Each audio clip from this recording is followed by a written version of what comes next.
I believe the Republican candidate at the time was the wrong person at the wrong time with the wrong message.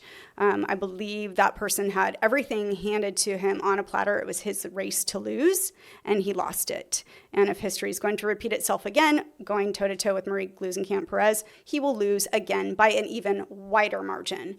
And that's why I'm running, because I don't want to wait around to watch that happen again.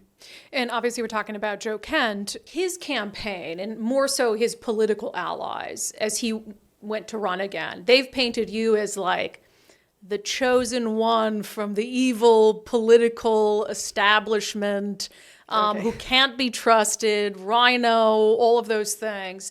How do you combat that narrative? I'm a lifelong Republican. I have just core conservative values. I have a work product and a winning record that shows that. I have 3 published law review articles. I know the state. I didn't move across the river to run for the 3rd Congressional District. I'm a 5th generation Washingtonian. I went to undergrad here. I went to law school here. I don't know that this is just a narrative. It's just a narrative, and it's one designed to prop up, their favorite candidate.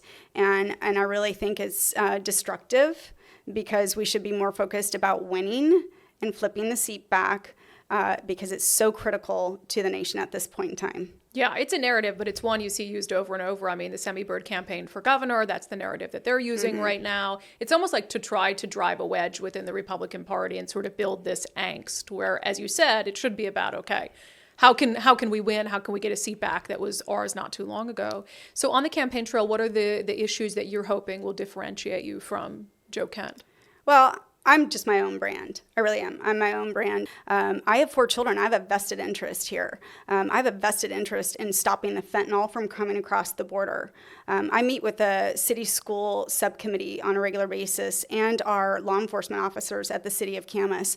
I know that there are more drugs pouring into our communities as a result of that open border. And I go to bed every night praying and hoping that I don't wake up and have one of my children or one of their friends die from an overdose, because I can tell you that the police chief in Camas, Washington, a few months ago told me that there were 5 children under the age of 5 that had died from a fentanyl overdose in the past week.